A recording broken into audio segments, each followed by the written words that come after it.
Y el domingo pasado fue un tiempo en donde el Señor insistió acerca del amor entre nosotros.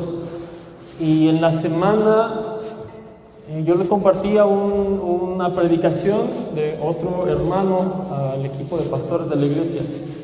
Y lo que este hermano platicaba es que él fue pastor de una mega iglesia al sur de California. Y él decía, mira, a mí me encantaba ver que cada domingo llegaban miles y miles de personas para ser alimentados y escuchar la palabra de Dios. Y estuvo en eso un buen rato. Pero dice que un tiempo él estaba pasando este tiempo con Dios y estaba leyendo la Escritura y se topó con un mandamiento que Jesús decía. Y fue un mandamiento que nos leyó Charlie también el domingo pasado, y decía, este mandamiento nuevo les doy, que se amen los unos a los otros, y de esta forma la gente sabrá que son mis discípulos y se aman los unos a los otros. Y lo que este hermano decía, o sea, imagínense que tú eres el pastor de una mega iglesia de miles de personas, cada domingo llegan miles de personas a tu lugar de reunión, miles de personas. Aquí vemos tal vez ahorita como 100 personas. Multiplica eso por 10 y por varias veces más. Entonces, miles de personas llegando a tu iglesia cada domingo. Y lo que él decía es, el mandamiento del Señor no fue, miren que les mando que se reúnan por montones cada fin de semana. No, el mandamiento fue que se amen unos a otros. Y él se dio cuenta que aunque tenía una reunión de miles de personas cada domingo, en realidad no había una oportunidad para que se amaran, es decir, solamente se reunían, cantaban juntos, escuchaban la palabra juntos, se acababa el servicio, ¡pum!, vámonos. Y el mandamiento de Jesús fue que se amen unos a otros, y el amarnos va más allá de solamente estrecharnos la mano, abrazarnos y bendecirnos, que también es parte de, pero el verdadero amor se pone a prueba en medio de la dificultad. ¿Sí me escuchas? El verdadero amor se pone a prueba en medio de la dificultad. No es tan difícil amarnos aquí en la iglesia cuando estamos escuchando de Dios, acabamos de experimentar la presencia de Dios en la alabanza, y el que está predicando te dice, dile al que está a tu lado, te amo en el amor de Cristo. Volteas y le dices. O sea, no es tan complicado, y darnos un estrechón de manos, un abrazo, no es tan complicado. Aunque a veces por la personalidad puede que cueste trabajo, ¿no? Pero el amor va más allá de eso. Y el hecho de que Jesús insista que tenemos que amarnos y lo ponga como un mandamiento, es porque va a costar trabajo. Si te tienen que mandar a hacer algo, es porque no es algo que te nazca hacer, no es algo que hagas en automático, ¿sale?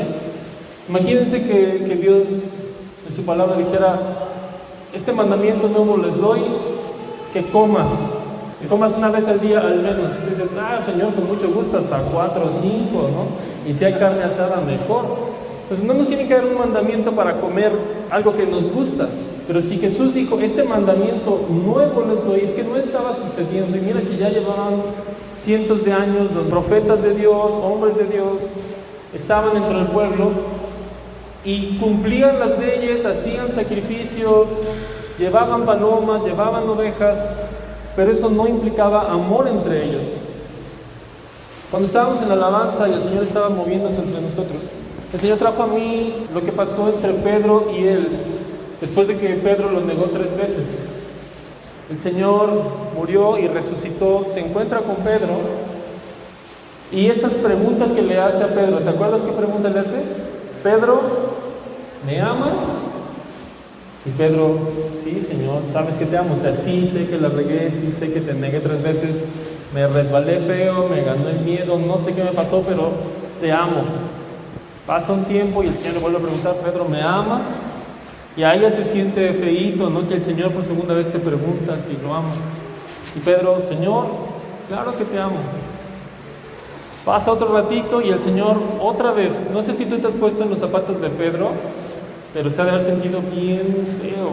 Que Jesús por 3ª vez te pregunte, Pedro, ¿me amas? Y Pedro le dice, Señor, tú conoces todas las cosas, ¿no? Tú sabes que te amo. Pero lo que llama la atención es lo que Jesús le pide a Pedro que haga. No le dice, si me amas, no quiero que faltes ningún domingo a la iglesia. Si me amas, quiero que te portes súper bien, ofrendes generosamente, cantes canciones bien fuertes. No le dice eso. ¿Qué le dice? Si me amas, apacienta mis ovejas. Entonces es bien interesante cómo el Señor, siempre que habla del amor hacia Él, lo reenfoca al amor hacia nosotros.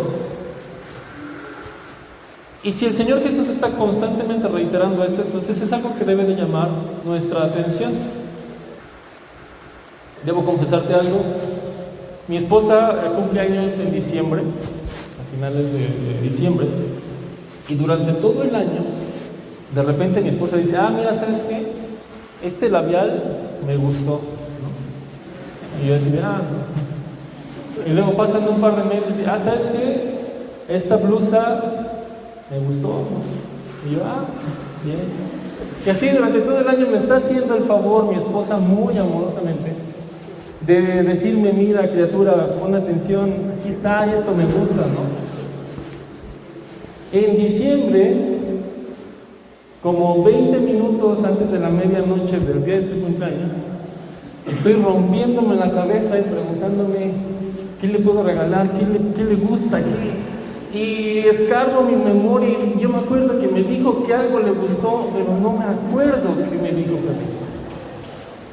Estoy mal, hermanos, tengo que trabajar en eso. Ya estamos en junio y ya me dijo un par de veces y ya se me olvidó. Esta vez lo que hice fue tomar una nota. Le pedí a mi hija, le dije, hija, ¿ya escuchaste lo que dijo que le gusta? Acuérdate, ¿no? Entonces al menos ya tengo ahí un respaldo. Pero de lo que te estoy hablando es así de mal como me veo yo, que todo el año me está diciendo qué es lo que le gusta y el día de su cumpleaños no me acuerdo.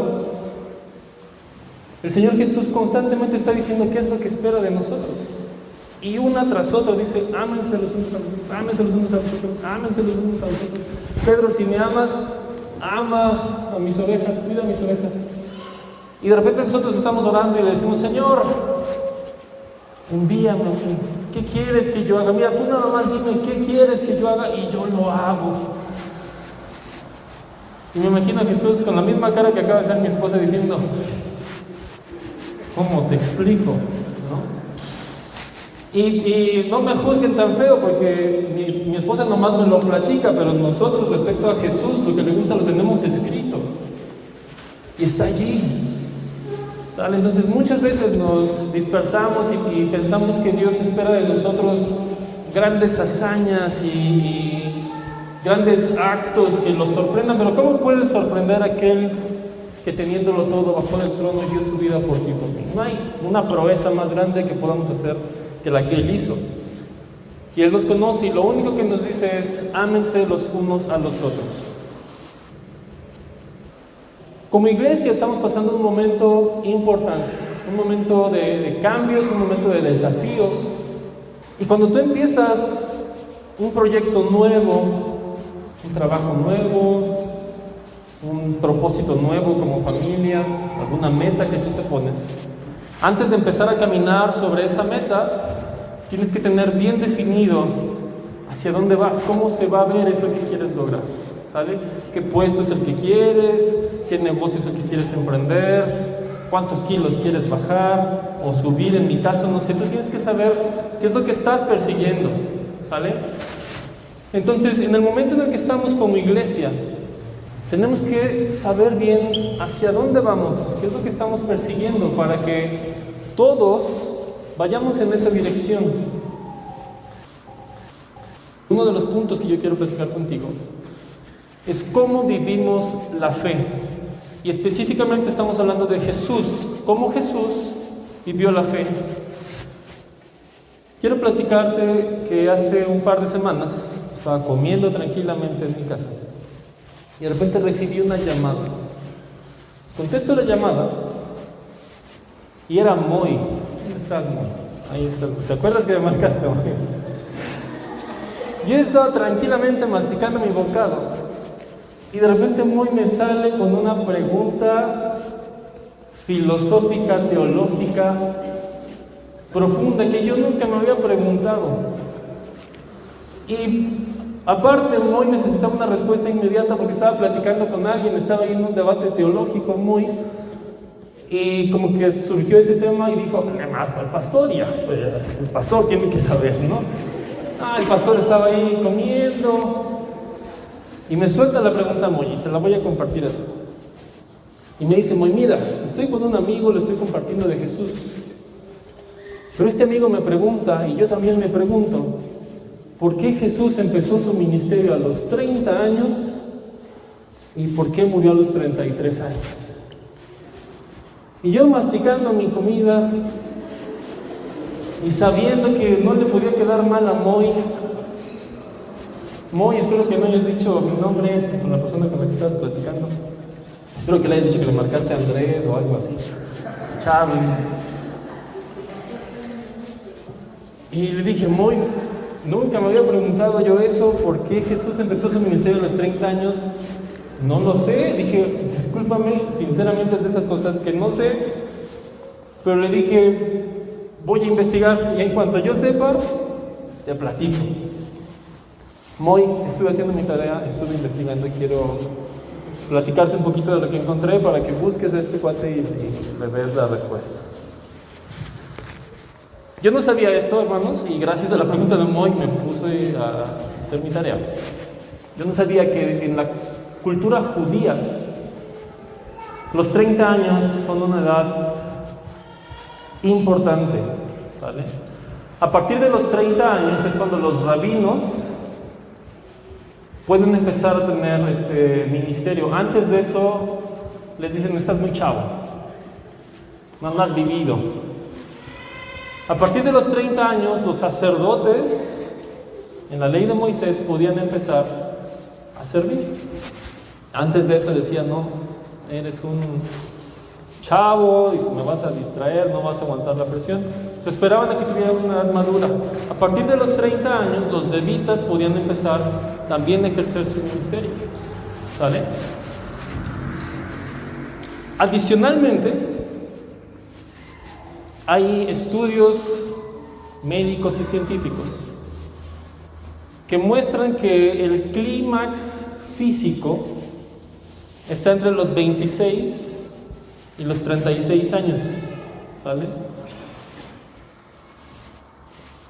Y tú puedes decir, no es cierto, porque Cristiano Ronaldo empezó a jugar, Messi. Es bien interesante porque entre los 26 y los 36 años se juntan varios elementos físicos y emocionales que te tienen en tu prime, diría Luigi, prime. Antes de esa edad puede que seas bien fuerte, bien rápido, pero por ejemplo tu densidad ósea no es suficiente, no está en su tope, entonces te puedes fracturar constantemente antes de los 26. Y la capacidad de recuperación de tus músculos antes de los 26 años tampoco es tan buena, ¿sale? Entonces entre los 26 y los 36 años se hizo un estudio en Suiza, si no mal recuerdo, un estudio con muestras durante 47 años, hicieron mediciones durante 47 años, toda una generación y un poquito más. Y se encontró esta evidencia de que entre los 26 y los 36 está nuestro prime físico, emocional y mental. Ahora, los que ya pasaron de los 36 años están diciendo, y no lo aproveché, apenas me estoy enterando y ahora voy de bajada, ¿no? Tampoco es así. Tampoco es así, es como lo típico, lo estándar, ¿sale? No sé si sepas, pero Josué empezó su ministerio a los 80 años, ¿sale? Moisés fue llamado a los 40 años. Entonces, hay esperanza para todos aquí. El asunto, Moy, es que, fíjate, Jesús siendo el Hijo de Dios, y estando lleno del Espíritu Santo, conocía la cultura en la que vivía. Y él sabía que si empezaba antes de los 30 años, iban a decir, este muchacho como que olió mucho tiner en el taller de su papá carpintero y tiene alucinaciones, barnizó demasiado y... Entonces él sabía que en su cultura los 30 años eran importantes. Y lo que dice la Biblia no es que a los 30 años el Señor empezó así como que estaba esperando que sonara la alarma de las 12 de la noche, 30 años y empezó a predicar. No, dice que más o menos tenía 30 años y su ministerio más o menos duró 3 años. Entonces hay estimaciones de que el Señor Jesús andaba entre los 30 y los 39 años cuando murió. No es una edad exacta de que empezó a los 30 y murió a los 33. Tenía más o menos 30 años cuando empezó. Dice Lucas, tenía unos 30 años. Unos 30, puede ser 31, 32, 33. Y más o menos su ministerio duró 3 años. Entonces por eso hacemos como cuentas y decimos que andaba entre los 30 y 32, ¿sale?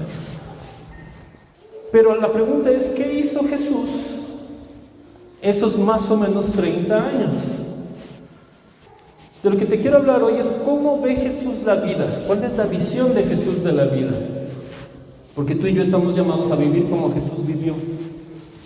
Entonces tenemos que saber cómo Jesús veía la vida, qué era importante para Él, cómo tomaba sus decisiones. Y es algo que vamos a estar estudiando poco a poco, pero especialmente hoy quiero que te preguntes cómo veía Jesús la vida, cómo hacía Él sus planes, la planeación de qué voy a hacer, cuándo voy a empezar mi ministerio. Si tú sabes que Dios te llamó a un ministerio fuerte, ¿a qué edad empezarías tú? ¿A los 18? ¿A los 21? ¿Cómo decidirías cuándo empezar? El Señor Jesús empezó más o menos a los 30.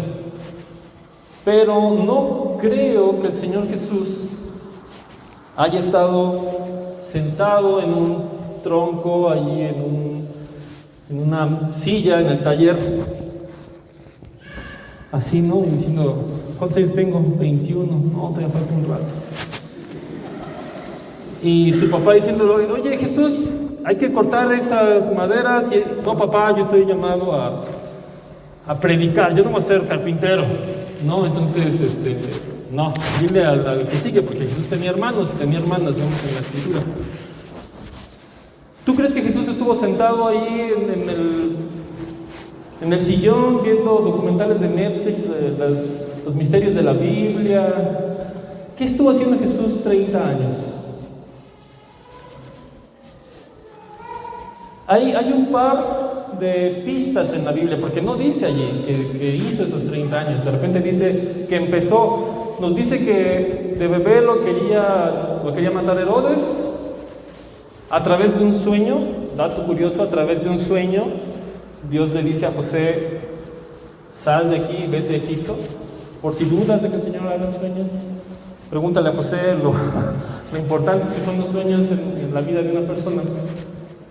Y luego dice que estuvo hasta los 12 años en Egipto y regresó. Y dice que a partir de los más o menos 30 años comenzó su ministerio. Escuché una vez a un predicador que decía esto: mira, a veces no consideramos todos los factores que hay alrededor de lo que la Biblia nos cuenta. Imagínate que tú vas a empezar un ministerio. No tienes una iglesia que te apoye, porque obviamente la doctrina que vas a predicar es radicalmente opuesta a lo que predican todas las sinagogas. Entonces no es como que les vas a decir a los rabinos, hermanos rabinos, hermanos fariseos, hermanos saduceos, me pueden apoyar financieramente porque voy a empezar a predicar que no es necesario hacer tanto sacrificio y que la ley de Moisés se cumple en mí. Imagínate eso. No le van a decir, sí, ¿cuántos dracmas quieres? ¿Cuántos costales de monedas de oro quieres? El Señor sabía que en cuanto Él empezara a predicar iba a chocar con la religión, con la cultura judía. Y si tú sabes que vas a emprender un ministerio donde nadie te conoce, nadie te apoya, nadie nunca lo ha hecho antes, tú te tienes que preparar para empezar ese ministerio, ¿no? Te tienes que preparar tanto ministerialmente, pero también económicamente. Yo no me imagino al Señor Jesús diciéndole, oye mamá, ¿me prestas unos 5,000 pesos? Es que voy a ir a Betania. Sí, mijita. Y regresa Jesús a las 2 semanas, oye mamá, ¿me prestas unos 15,000 pesos? Es que ahora voy a ir. Y oye mamá, pues no. O sea, Jesús tenía que prepararse. Entonces tiene sentido porque 30 años estás trabajando como loco, como carpintero, porque tienes un propósito, y tu propósito no es la boda de los sueños de tu novia, porque Jesús no se casó, no tenía esa distracción, esa preocupación. Su novia eres tú y yo, su novia es la iglesia, y él tenía que preparar las cosas para ganar a su novia.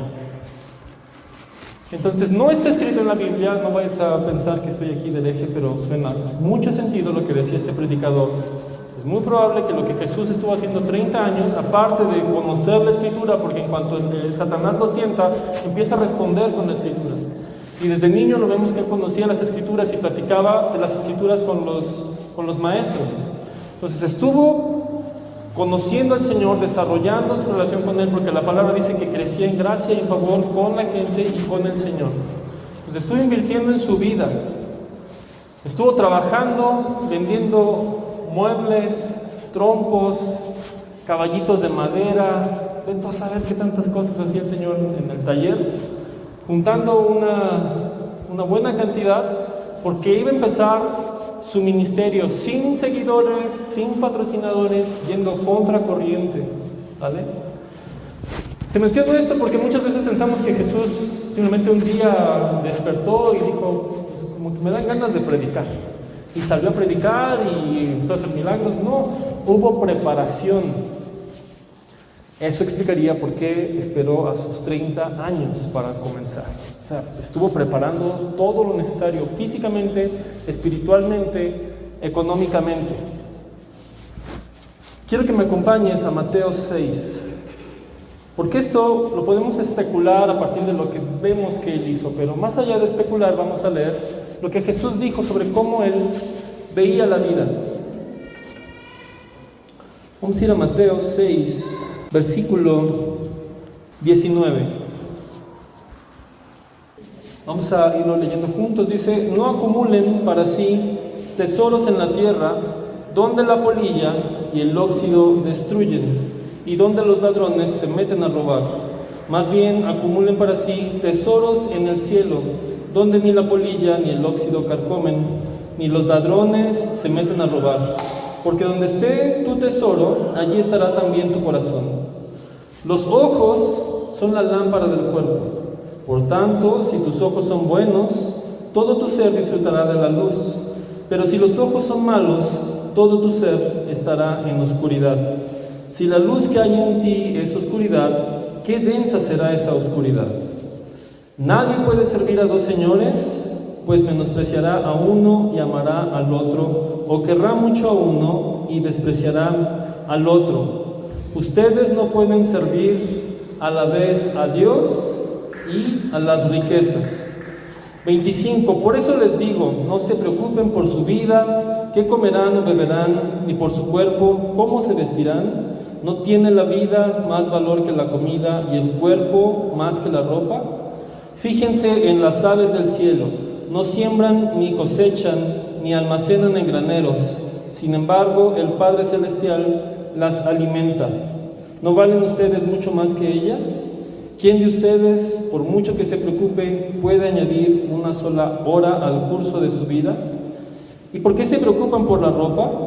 Observen cómo crecen los lirios del campo, no trabajan ni hilan.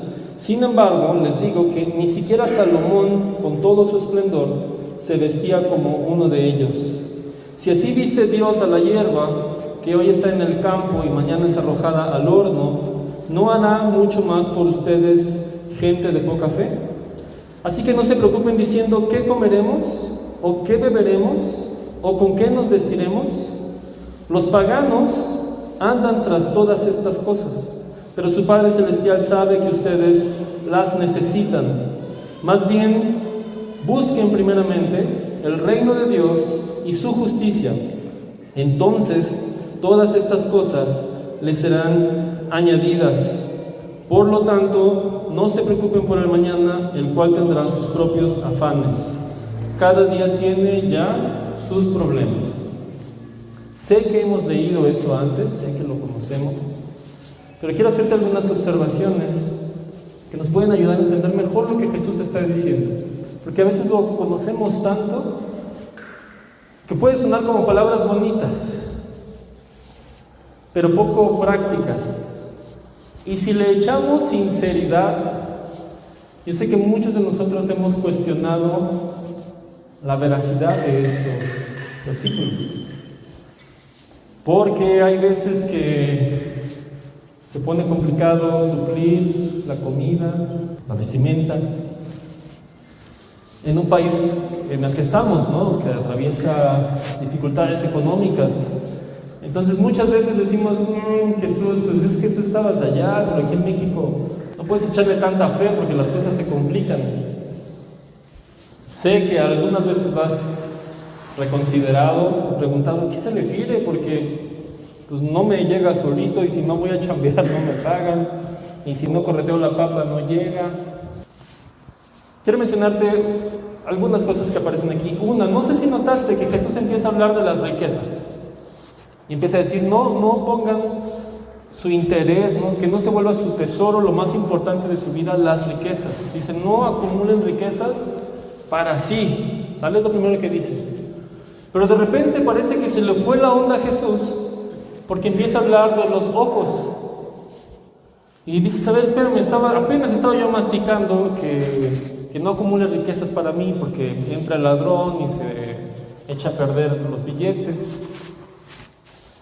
Y luego me empiezas a decir que el que tiene buenos ojos, su vida va a tener luz, y el que tiene malos ojos, ¿no? Y dices, pues, Señor, es que vi mucha tele de niño, perdón, y ahorita pues ya no enfoco bien, Señor, perdóname, me hubieras dicho antes. No está hablando de qué tan bien ves. ¿Por qué si de repente está hablando de las riquezas del mundo y las riquezas en el reino, por qué empieza a hablar de la vista? Y yo te decía al inicio que quiero compartirte acerca de la visión de Jesús, cómo ve Él la vida, y eso es lo que está hablando acá. Él nos está diciendo, quiero que vean la vida con los ojos correctos, de la manera correcta, porque si no ven bien, si no tienen bien claro qué es lo que tienen que estar persiguiendo, se van a distraer, se van a perder. Y termina de hablar de los ojos y empieza a hablar acerca de la comida, del alimento. Entonces él sigue hablando del mismo asunto. La visión de la vida es importante porque define a qué le dedicas tiempo, qué es lo que te preocupa, dónde estás usando tus energías. La canción que cantamos me encanta porque dice, en Él estoy gastando mi vida, mis días los estoy gastando en Él, ¿sale? Pero eso no significa que no trabajes. Eso no significa que no tengas metas, que no chambees. Y quiero que notes algo, en ese famosísimo Mateo 6:33, busquen primeramente el reino de Dios y su justicia, y todas estas cosas les serán añadidas. Hemos malinterpretado ese versículo, especialmente los que le echan pasión a buscar a Dios, porque estás sirviendo y sirviendo y sirviendo en el reino, y de repente dices, bueno, ¿y como a qué horas me van a ser añadidas todas esas cosas, no? ¿Como a qué horas me va a llegar mi tarjeta con límite infinito para ir a comprar? ¿Cuándo van a llegar las cajas de ropa para mí, para mi familia? Porque estoy sirviendo en el reino. Y lo que dice Mateo 6:33 no dice, busquen únicamente el reino de Dios y su justicia, y todas las demás cosas les van a llegar en automático. No dice eso. Dice, busquen ¿qué? Primeramente. Primeramente es diferente a únicamente. Y Dios no está peleado con las riquezas. Las riquezas no son pecaminosas. Él creó el oro, Él creó la plata, de donde se desprende toda la economía. Y lo que Jesús dice aquí es, no acumulen tesoros para sí, para ustedes. Pero no dice, no acumulen tesoros. Dice, no los acumulen para ustedes. Y dice, porque esto es lo que hacen los paganos. La gente sin Dios, su única fuente de vida, su única fuente de seguridad, es lo que ellos logren en esta tierra, su economía, su posición, sus influencias. Y lo que dice acá es, no, tú no debes hacer eso. Tú debes buscar primero el reino de Dios y su justicia. Y todas las demás cosas son añadiduras, son cosas secundarias, pero no son cosas que debes ignorar. Y quiero decirlo así porque muchas veces hemos malinterpretado esto, a veces porque hemos sido mal enseñados, a veces porque lo interpretamos mal, y a veces de manera mañosita.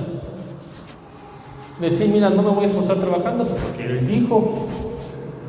Y si él dijo y no lo hace, entonces pues ya le reclamo porque él no cumplió su palabra. Y empiezas a crear cosas en el corazón de, no, Dios no es fiel, Dios no estuvo allí porque mira, llevo años sirviendo en la iglesia y me va mal en el trabajo. Dice, busca primeramente el reino de Dios. ¿A qué se refiere el reino de Dios? Busca primero que Él sea la autoridad en tu vida. Que todas las cosas que hagas, las hagas para honrarle a Él. Que sepas que tú no mandas en tu vida. Es lo primero que tienes que buscar. Y su justicia. Y esto tiene dos aplicaciones. Uno, busca la salvación. Solamente somos justos por Jesús.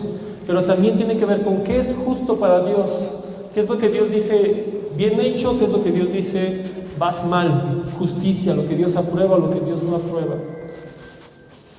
Y dice, si ya buscaste eso, y eso es lo prioritario en tu vida, entonces ya puedes hacer otras cosas, con la seguridad de que no vas a terminar con tu corazón en las riquezas, con tu corazón en la fama.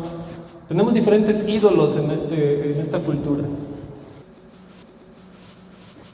Muchas veces descuidamos nuestro cuerpo, nuestra alimentación, nuestra salud, nuestro sueño, nuestro descanso, y decimos, estoy sirviendo a Dios, y como estoy sirviendo a Dios, Él se va a encargar de todo. Y la palabra dice, el cuerpo es el templo de Dios, tenemos que cuidarlo, y eso implica cuidar en diferentes áreas. He escuchado más de un siervo de Dios reclamándole al Señor por qué si le sirvió tantos años, por qué se desconchifló físicamente de algo, por qué falló algo. Pues revisas el historial y dices, pues no sé si el hecho de que tomes coca en lugar de agua y que todas tus comidas sean tacos en la calle, no sé si eso haya influido, ¿no? No sé. En la economía, descuidas tu trabajo, no hay planes, no hay metas, no hay una organización financiera, no hay una organización administrativa, y de repente pues colapsa y empieza, Señor, ¿por qué? Si te sirvo, todos los domingos voy a la iglesia y estoy en 7 ministerios y eso que solamente hay 5 en la iglesia. Los otros 2 yo los inventé porque vi que faltaban cosas, No, dice, busca primeramente el reino de Dios y su justicia, y todas las demás cosas van a ser añadidas. Señor, mi matrimonio, no están bien las cosas, y yo estoy predique y predique. Sí, pero tienes que amar a tu esposa, tienes que cuidar a tu esposa, tienes que platicar, tienes que ver lo que está sucediendo. Los hijos, lo mismo, es decir, no puedes justificar que estás descuidando cosas en tu vida porque estás buscando a Dios. Porque buscar a Dios, lo que aquí dice buscar el reino, es primero asegúrate que Él es el rey, que Él es la autoridad máxima. Y busca su justicia, lo que Él aprueba y lo que no aprueba. Y todo lo demás entonces va a ser añadido. Tu forma de vivir las finanzas, tu forma de vivir la fama. Algunos de ustedes han sido llamados a ser conocidos, y es algo que Dios va a usar para el reino. Algunos de nosotros, nomás nuestra mamá y nuestra esposa nos va a conocer y de ahí nos vamos a trascender. Hay diferentes llamados, pero no podemos justificar el descuidar áreas de nuestra vida diciendo es que estuvimos buscando al Señor, es que busqué primero su reino. No, si buscamos primero su reino, entendemos que en todo, tenemos que ser responsables, tenemos que ser cuidadosos. Y es lo que Jesús está diciendo acá. Porque mira, tú puedes decir, no, es que Él dijo que las flores Dios las viste. Sí, pero las flores no tienen manitas. Y las flores no tienen un cerebro como el que Dios te dio a ti. No, pues que dice que los pajaritos Dios les da de comer. Sí, pero aún los pajaritos salen a caminar, salen a buscar, salen, no sé si has visto cómo construyen sus nidos. Son mejores que yo y muchos otros aquí para construir cosas. Hacen unas cosas bárbaras en sus nidos y de volada y andan chambe y chambe. Y ves al pobre pajarito, va y viene, trae ramitas.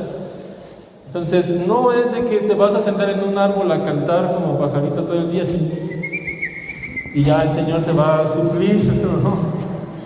Está hablando de que no te preocupes por eso, no es tu angustia y no estás persiguiendo eso como cosa prioritaria. Primero el reino de Dios y su justicia, y todas las demás cosas van a ser añadidas. ¿Qué tiene que ver todo esto con la fe? Que a veces malinterpretamos la fe. A veces desconectamos la fe, lo que queremos ver en suceder en nuestras vidas, suceder en la iglesia, lo desconectamos de lo que hacemos cada día.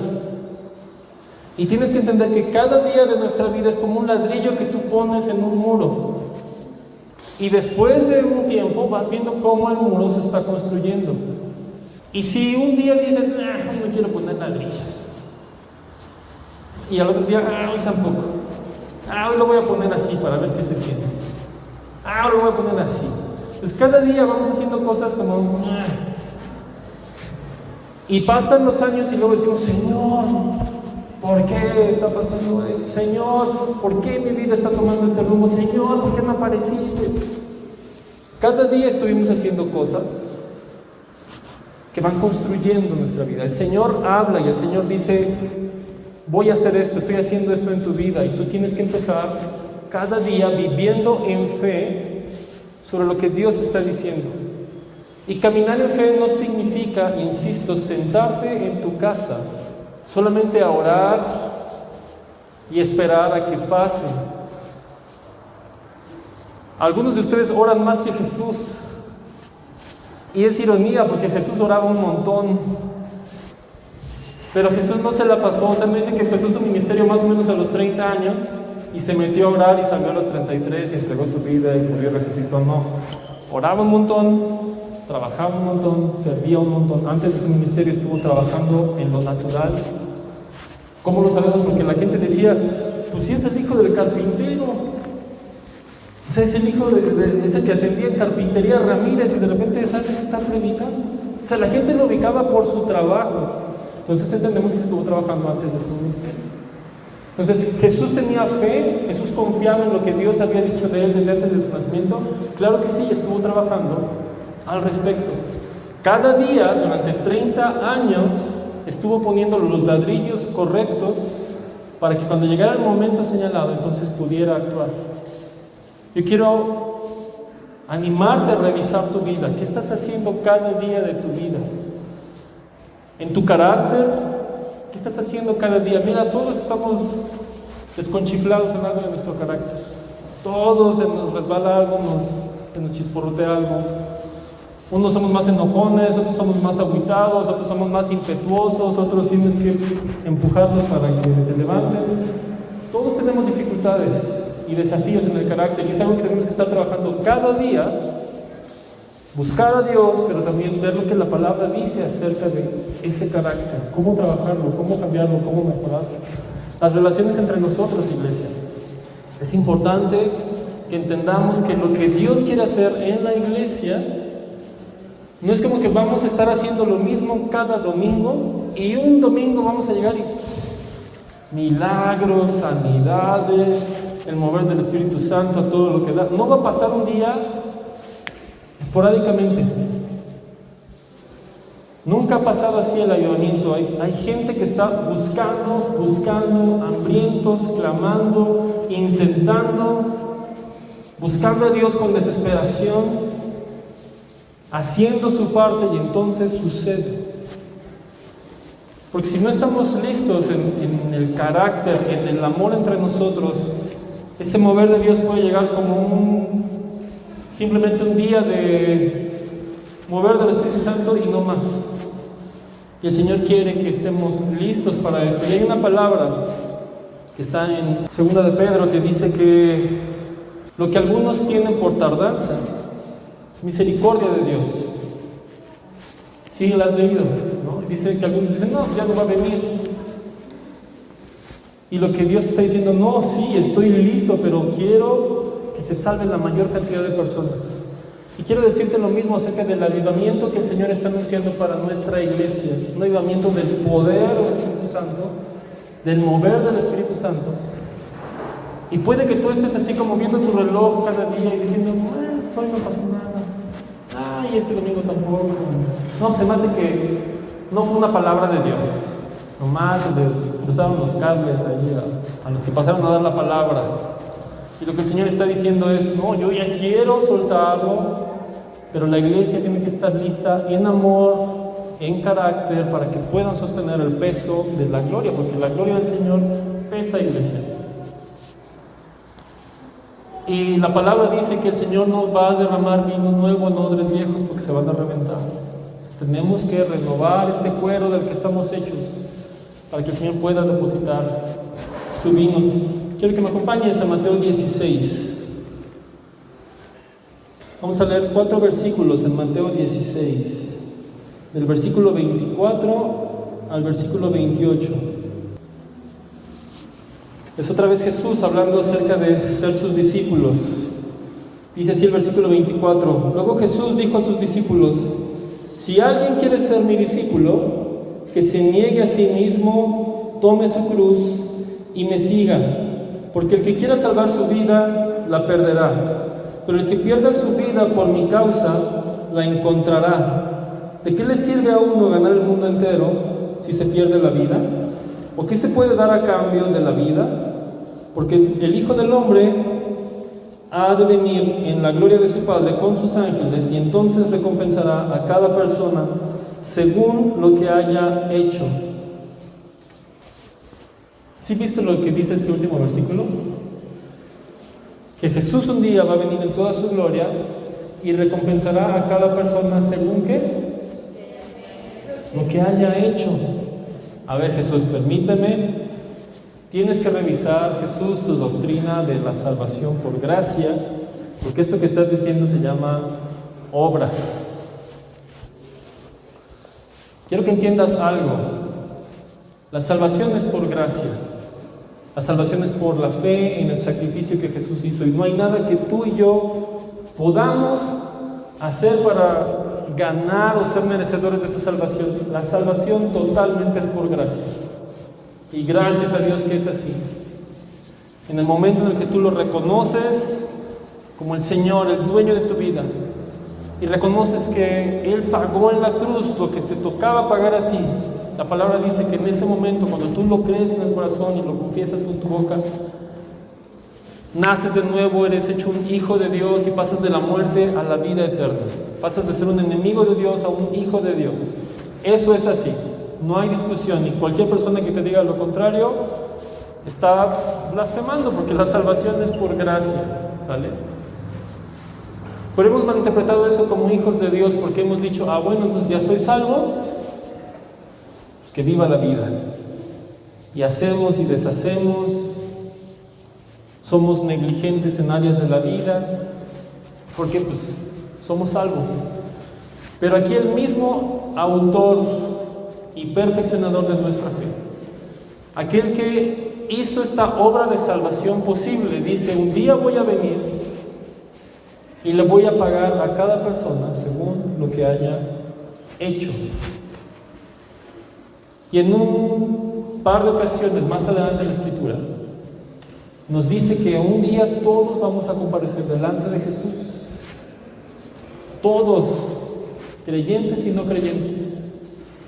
Y el juez, Jesús, porque dice la palabra que todo juicio le fue dado a Jesús, va a evaluar cada cosa que dijimos, hicimos, pensamos, intenciones del corazón, y se nos va a recompensar de acuerdo a lo que hicimos. No estoy hablando de salvación, la vida eterna es por gracia, pero es vida eterna, no es limbo eterno, no vamos a estar flotando por la eternidad con un cuerpo celestial. No, habla de vida eterna, habla de que vamos a tener casas, habla de que va a haber calles en esa ciudad, hay mar, hay río, hay un árbol que nos da sanidad a las naciones, hay cosas que hacer allá.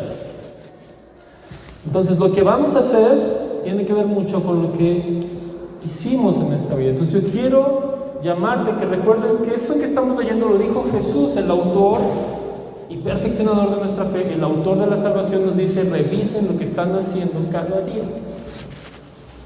Quiero que vayas conmigo a 2 de Pedro 1, versículo 4. Dice: así Dios nos ha entregado sus preciosas y magníficas promesas para que ustedes, luego de escapar de la corrupción que hay en el mundo debido a los malos deseos, lleguen a tener parte en la naturaleza divina. Hasta ahí quiero hacer una pausa. ¿Te fijas lo que está diciendo acá? Es que tenemos que escapar de la corrupción del mundo.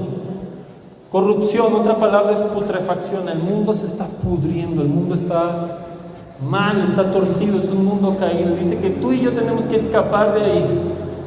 Tú tienes que escapar de algo que está tratando de capturarte. Yo no voy a escapar de esta planta, no se puede, no se mueve, no me puede hacer nada, ¿sale? Pero aviéntenme un perro de esos que cuidan casas y ahí sí tengo que escapar porque se mueve, muerde, es peligroso y me quiere atacar. Entonces dice que está hablándole a creyentes, iglesia. Dice: Dios nos ha entregado sus preciosas y magníficas promesas para que ustedes, luego de escapar de la corrupción que hay en el mundo debido a los malos deseos, lleguen a tener parte en la naturaleza divina. Quiero que entiendas esto, porque ya les está hablando a creyentes, ya son hijos de Dios, pero les está hablando de subir, les está hablando de crecer en la vida con Dios. Si tú quieres tener parte con la naturaleza divina, dice que tú tienes que escapar de los deseos del mundo que están tratando de alcanzarte. Versículo 5. Precisamente por eso, esfuércense por añadir a su fe virtud, a su virtud conocimiento, al conocimiento dominio propio, al dominio propio constancia, a la constancia devoción a Dios, a la devoción a Dios afecto fraternal, y al afecto fraternal amor. Porque estas cualidades, si abundan en ustedes, los harán crecer en el conocimiento de nuestro Señor Jesucristo y evitarán que sean inútiles e improductivos. En cambio, el que no las tiene es tan corto de ¿qué? De vista, que ya ni ve y se olvida de que ha sido purificado de sus antiguos pecados. Quiero que veamos esto. Pedro está diciendo: miren, hermanos, son hijos de Dios a los que les estoy escribiendo. Si ustedes quieren ser parte de la naturaleza divina, es decir, quieres ver más de Dios en ti, quieres poder hacer lo que el Espíritu Santo nos está llamando a hacer, que la gente conozca a Jesús, que la gente sea tocada por el poder del Espíritu Santo, que el Señor te use para sanar, que el Señor te use para echar fuera demonios, que el Señor te ocupe para establecer su reino en la vida de la gente. Si tú y yo queremos eso es participar de la naturaleza divina, porque es algo que solo Él puede hacer. No importa cuántos versículos te sepas, no importa cuántos años tengas en la fe, no puedes fingir el poder de Dios y no puedes fingir el impacto de Dios en la vida de la gente. Entonces dice: si tú quieres participar de la naturaleza divina, dice precisamente por esa razón en el versículo 5, que esfuércense. ¿Sí dice así o no? Esfuércense significa que cuesta trabajo, que implica que tú quieras hacerlo y que lo intentes, y no va a ser fácil, si no, no diría esfuércense. Y dice esfuércense por añadir ¿a qué cosa? A su fe virtud. Es decir, insisto, ya está hablándole a hijos de Dios. ¿Cuántos aquí tienen fe? ¿Cuántos aquí creen que Jesús murió por ti y te dio la vida eterna? Ok, estamos en el paso 1. Dice: si ya tienes fe, vale, puedes seguirle. Añádele virtud. ¿Qué es virtud? La verdad, a mí me costaba mucho entender esta palabra hasta que encontré una mañita. Hay un truco allí para entenderlo. ¿Has escuchado el término círculo vicioso? ¿Sí lo has escuchado? ¿Qué es un círculo vicioso? Pasa algo, por ejemplo, mi esposa me habló feo. Eso detona algo. Yo me agüito, me voy a chupar a un barecillo. Ya todo happy, hago cosas y me meto en problemas. Termino en el bote o termino en complicaciones fuertes. Salgo de allí,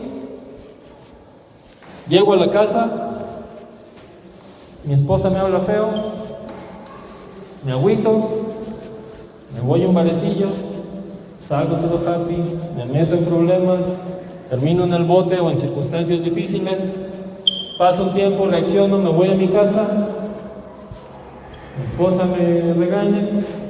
¿Entiendes el punto? Eso es un círculo vicioso, un ciclo vicioso. Lo opuesto a un círculo vicioso es un círculo virtuoso. ¿Habías escuchado eso? Lo opuesto a un círculo vicioso es un círculo virtuoso. ¿Qué significa un círculo virtuoso? Algo que yo hago me produce algo bueno, me lleva a otra cosa buena, me sigue animando, crezco, mejoro, vuelvo a experimentar la prueba, tomo la decisión correcta, eso me anima, me hace crecer y Un círculo virtuoso, una virtud, es esta disposición a hacer lo bueno, y de tantas veces que tú lo intentas y lo intentas y lo intentas, se hace un hábito. Un círculo virtuoso sería: mi esposa me gritonea. En lugar de ofenderme, desanimarme, primero voy con Dios y digo: Señor, ayúdame porque sí me habló feo, ¿sabes? Tocó puntos sensibles. Le echo humildad: Señor, ayúdame a reconocer lo que estoy haciendo mal. Y detecto: oye, entre las cosas que me dijo, tiene razón. Me esfuerzo por poner atención en ese asunto. El Señor me ve que estoy humillándome, que estoy siendo sincero, que estoy buscando su ayuda. El Señor me da fuerzas. Veo que conquisto ese defecto en mi carácter. Eso me hace crecer y me anima a enfrentar otras cosas. Sigo buscando a Dios porque siento que Él me está ayudando, estoy confiando en Él, estoy creciendo. Llego a mi casa un día y mi esposa ahora encuentra otra cosa, porque tengo un montón, seguramente me puedo aventar varios círculos virtuosos. Y vuelvo a tomar lo mismo, y cada vez voy entendiendo que ese es el camino correcto. Y con estas adversidades que yo enfrento, esos círculos virtuosos, esa virtud que dice acá: a tu fe añádele virtud. Entre nosotros, y les puse el ejemplo de mi esposa, porque es algo real, entre matrimonios hay observaciones así. Entre nosotros, un hermano te habló feo, un hermano hizo algo incorrecto, alguien fue imprudente, no sé, te insultó de alguna manera. ¿Qué paso vas a tomar? ¿Me agüito? Sería un buen paso en el círculo. ¿Suena un círculo vicioso o un círculo virtuoso? Me agüito porque siempre es lo mismo con ese hermano.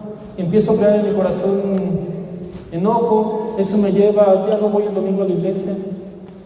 El no ir el domingo a la iglesia hace que vea a unos amigos de la vieja vida. Empiezo a hacer cosas que no debería hacer. Me doy cuenta que no me cayó un rayo porque pequé de esa manera. Entonces avanzo en pecados más fuertes. ¿Me explico? Entonces aquí la palabra dice: a tu fe, qué bueno que tienes fe, agrégale virtud.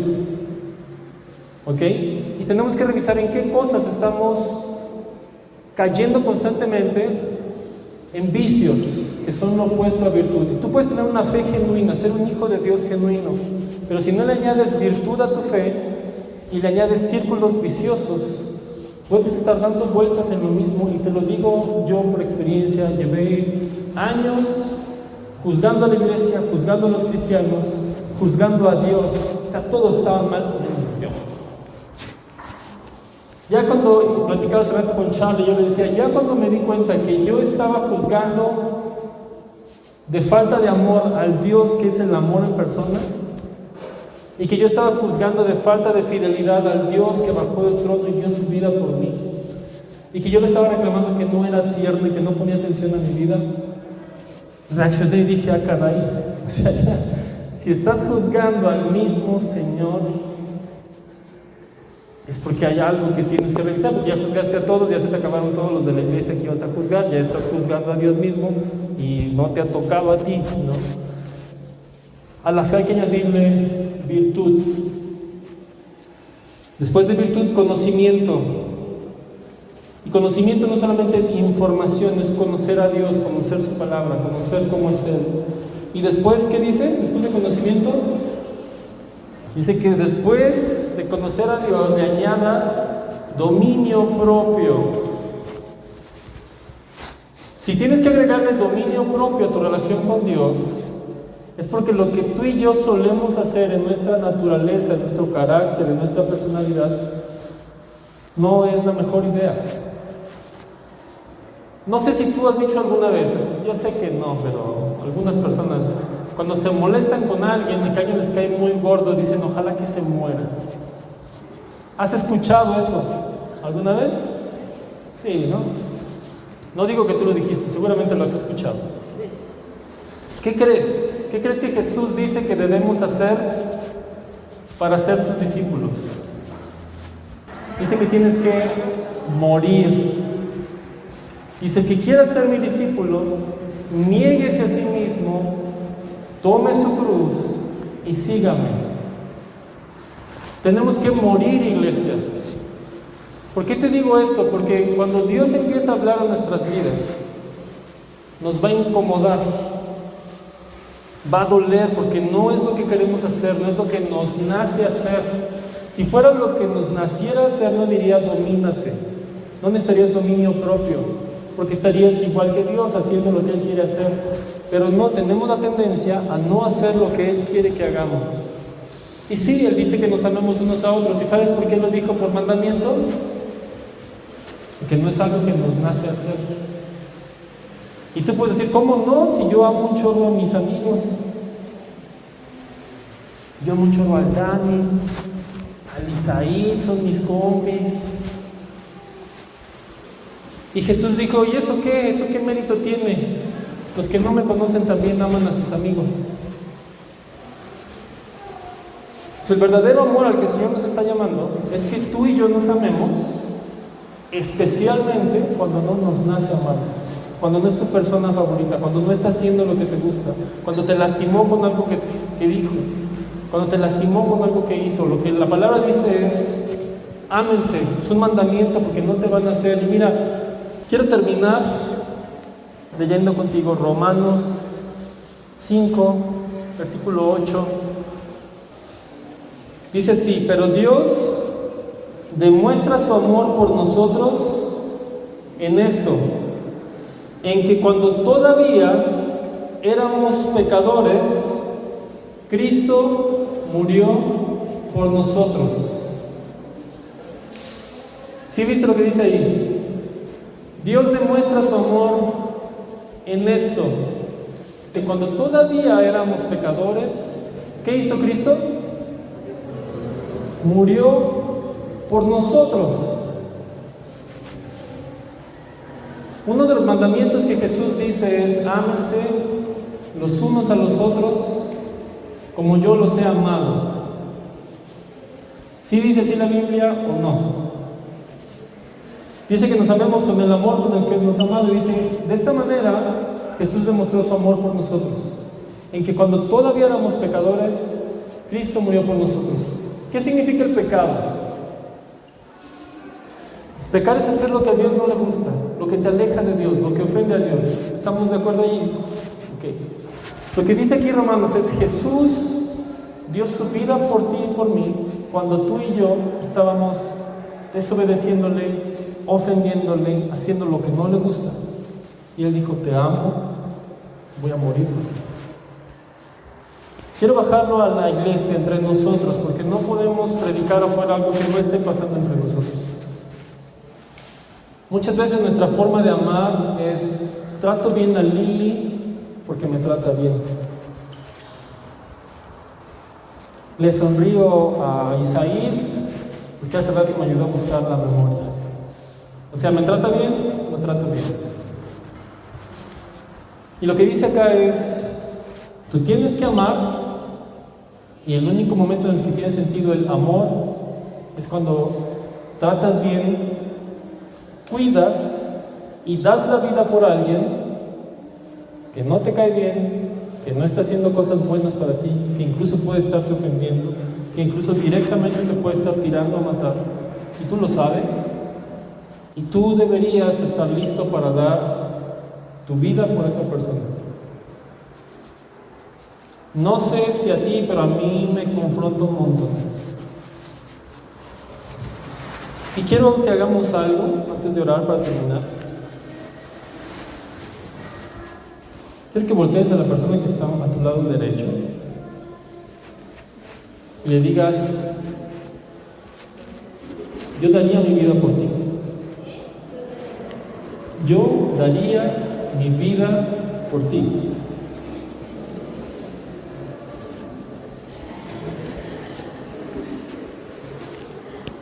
Al que está a tu izquierda, voltealo a ver, sinceramente dile: hey, yo daría mi vida por ti.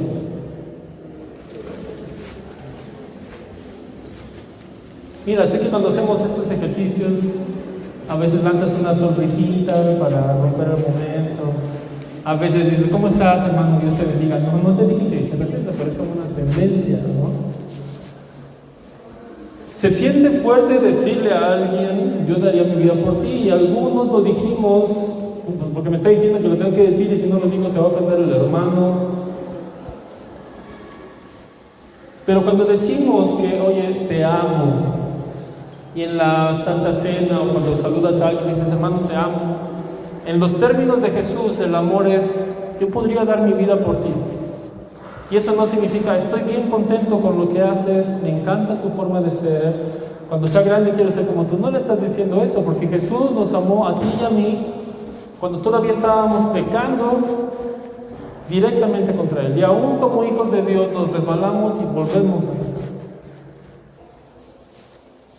Iglesia, no va a pasar nada de verdadero impacto entre nosotros y hacia afuera si no intentamos al menos amarnos como Jesús nos amó. Si en la primera ocasión en la que yo accidentalmente ofendo a Magda, o incluso hasta a propósito, Magda me cae gorda y además vive cerca de mi casa, porque si a la primera cosa que Magda se entere, diga: pues ese flaco menudo, ¿quién me va a andar consintiendo? Pues si él no me quiere, pues yo tampoco. Ahí no habría amor. Me explico, porque ella está reaccionando de acuerdo como yo la traté. Pero si ella dice: híjole, pues, ¿y sabe qué está pasando este tipo en su vida? Que está tan duro de corazón para hablar así de mí. Yo no le he hecho nada, pues yo llegué a vivir aquí antes que él. Y que lo vea con misericordia y diga: pues voy a estar orando por él. Y cuando me lo encuentre, lo voy a bendecir: Paco, échale ganas, estoy orando por ti. Eso sería amor. Porque a pesar de que alguien le está tirando cosas a ella dice: voy a actuar de la manera como Jesús me amó a mí. ¿Me explico? Iglesia, entre nosotros, especialmente cuando estamos sirviendo a Dios juntos, van a pasar cosas entre nosotros.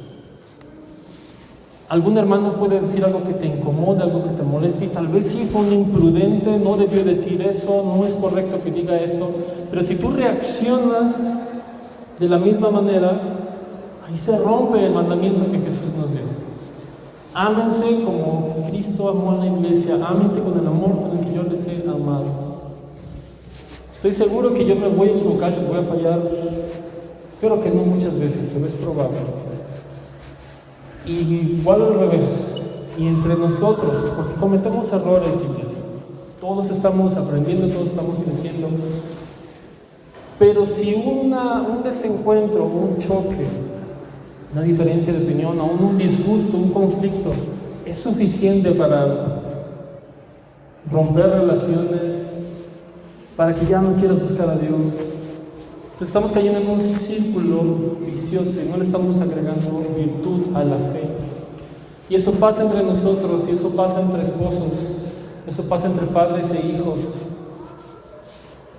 Y yo quiero animarte, iglesia, a que no desconectes tu alabanza a Dios y tu búsqueda de Dios de las cosas que pasan en la vida diaria. Yo he hablado con mi esposa porque tenemos un carácter bien intenso los dos. Y los dos amamos a Dios con todo nuestro corazón. Pero no pensamos exactamente igual y a veces sacamos chispas. Y le he dicho, ¿sabes qué, amor? Tenemos que solucionar las cosas rápido. Porque no podemos dejar que el diablo entre tú y yo. Yo no puedo decirle un día, ¿sabes qué? Me molesta lo que estás haciendo y ahí nos vemos.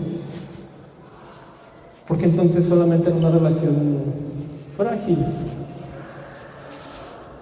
Entonces yo tengo que resolver las cosas con mi esposa y decirle, mira, no estamos de acuerdo en esto y hay que encontrar la forma de manejarlo y coexistir y honrar a Dios. Porque si entre esposos no sucede, menos que suceda entre hermanos en la iglesia. Te pido que te pongas de pie. Quiero que oremos juntos. Estamos hablando de cómo Jesús ve la vida y la visión que debemos de tener clara delante de nosotros para perseguirla en lo individual y como iglesia. La esencia es poner a Jesús como el Rey, como el centro. Y el mandamiento que dio el Rey fue: ámense los unos a los otros como yo los he amado. ¿Y qué te parece si empezamos a decirle a Dios: Señor, enséñame a amar como tú amas?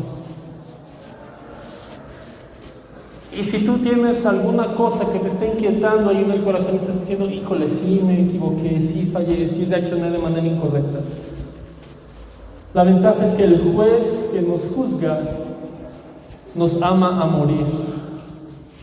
Y Él no quiere destruir tu vida, Él no quiere castigarte por los errores que has cometido, Él quiere perdonarte. Y la palabra dice que si tú y yo nos humillamos delante de Él y reconocemos nuestro pecado y lo confesamos, el Señor es fiel y justo para perdonarnos. Y vamos a orar juntos como iglesia, vamos a pedirle perdón por las veces que no hemos amado como Él ama. Señor Jesús, aquí estamos como tus hijos, aquí estamos como tus ovejas, tú eres nuestro pastor. Te hemos confesado como nuestro Rey, como nuestro Señor.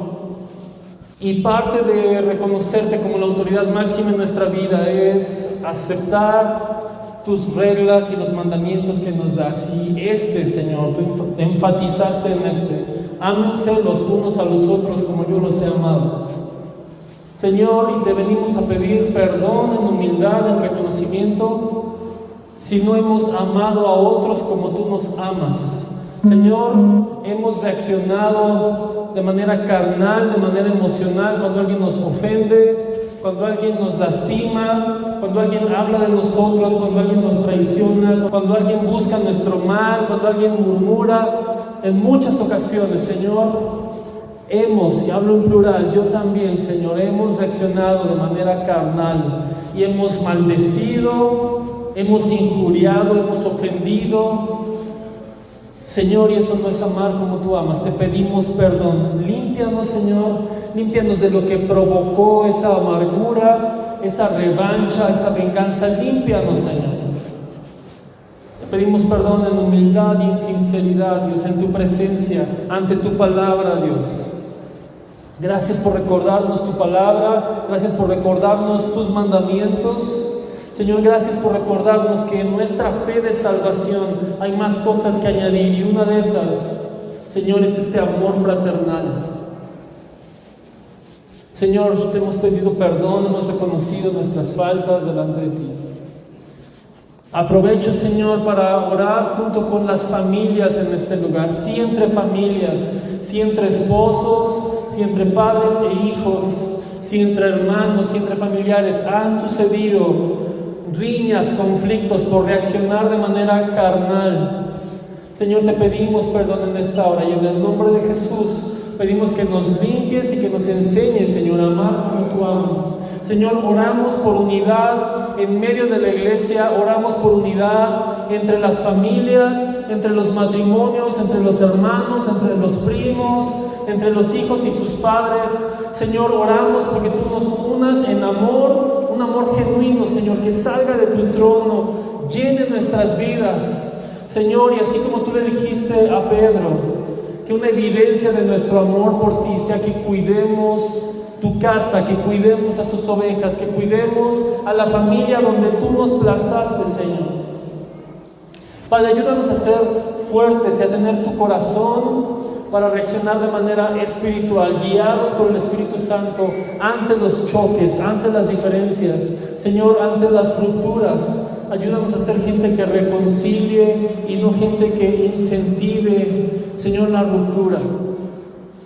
Dios, yo oro en el nombre de Jesús porque tú nos ayudes a buscar primeramente tu reino, como dice tu palabra. Ayúdanos, Señor, a asegurarnos que tú seas el Rey y que todo lo que estemos actuando y decidiendo, reaccionando, sea dándote a ti la honra y la autoridad de nuestras vidas y no de acuerdo a nuestra naturaleza, Señor. Ayúdanos a negarnos a nosotros mismos, a tener un dominio propio, Señor, y hacerlo para honrarte a ti.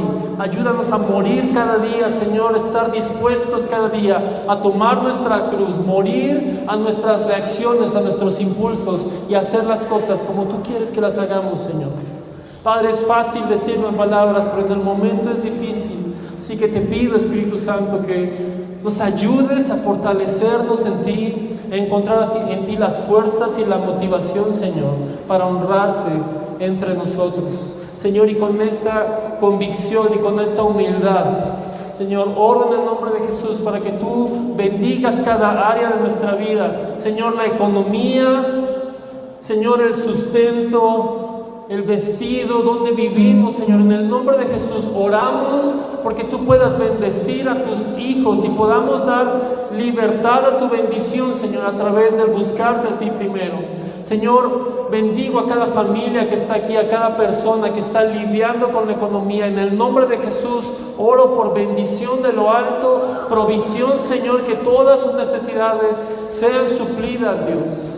Padre, no solamente en lo familiar y en lo individual, sino como iglesia, Señor. Confiamos en que tú nos provees de todo lo que necesitamos cubrir, Señor, porque te estamos dando a ti el lugar que tú mereces y no hay nadie más. Solo tú eres digno, Señor. Y a ti te entregamos toda autoridad, Señor, en nuestras vidas. Gracias, Señor, en el nombre de Jesús por la iglesia. Gracias por la familia que nos das.